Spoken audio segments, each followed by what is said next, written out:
SS Narayana గారి ఒక story Savyasachi, ఆ సినిమా కథను ఎప్పటి నుంచో సినిమా తీయాలని దాన్ని అలా అట్టు పెట్టుకుని ఉన్నారని విన్నాను. ఎప్పటి నుంచో పెట్టుకోవడం కాదండి, అతను సినిమా ప్రయాణం బిగిన్ అయింది అక్కడ. జాస్తి మాధవరావు గారని మేకప్ మ్యాన్ ఉండేవారు. తను ఒకసారి నా దగ్గరికి వచ్చి, ఏమండి ఇలా భీమవరం నుంచి ఒక అతను వచ్చాడు, చాలా మంచి కథ ఉంది అతని దగ్గర, ఒకసారి వింటారా, మీ దగ్గరికి వచ్చి చెప్పడానికి కొంచెం భయపడుతున్నాడు, మీరు కొంచెం ప్రశాంతంగా, మీకు నచ్చకపోయినా కొంచెం ప్రశాంతంగా మీరు పంపించండి. అతను తీసుకొచ్చాడు. ఈయన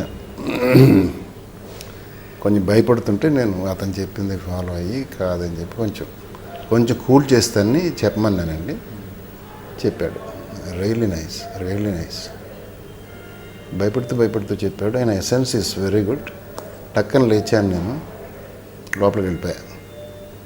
తనకు టెన్షన్ పట్టుకుందండి. తర్వాత తను నాకు చెప్తున్నాడు. లోపలికి వెళ్ళి ఐ థింక్ ఆ రోజుల్లో 25,000 అనుకుంటా తీసుకొచ్చి, ఈ కథ నాది, ఇది అడ్వాన్స్ ఇచ్చాను. అతను ఏడుపు వచ్చేసిందండి, నమ్మలేదు అతను. చాలా మంచిగా అప్పటి నుంచి ఆ డిస్కషన్స్కి వాటికి వస్తూ ఉన్నప్పుడు ఫస్ట్ అది కొన్ని మ్యానరిజమ్స్ నాకు నచ్చినాయండి. అది టీ తాగేటప్పుడు ఎవరైనా కప్పును డిప్పు దగ్గర తీసుకెళ్తారు, తన డిప్పుని కప్పు దగ్గర తీసుకెళ్ళేవాడు, అక్కడి నుంచి జురుకునేవాడు. అదొకలాగా ఉన్నది. అది చెయ్యిలా పెట్టంటే అది ఇట్లా బ్రిడ్జ్లాగా ఉండేది. కొన్ని పెక్యులర్ మ్యానరిజమ్స్ ఉన్నాయండి. అది చూసి ఇతను ఆర్టిస్ట్గా పనికి వస్తాడే అనిపించి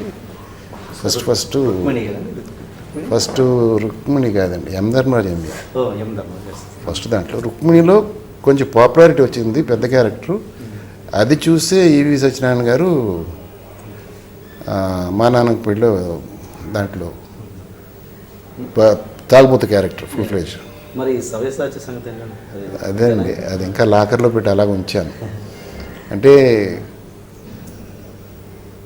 ఒక సందర్భంలో అక్కినేని అంటే హీరో ఏజ్ 60+ అండి. ఆర్టిస్ట్ అనేది కొంచెం నాగేశ్వరరావు అనుకున్నాను, తర్వాత మమ్ముట్టి అనుకున్నాను.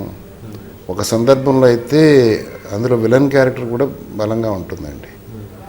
గురువు గారు విలన్ క్యారెక్టరు, మన విశ్వనాథ్ గారు నాగేశ్వరరావు క్యారెక్టరు అని కూడా అనుకుని గురువుగారిని అప్రోచ్ అయ్యాను. ఆయన కన్విన్స్ అయ్యాడు చేయడానికి.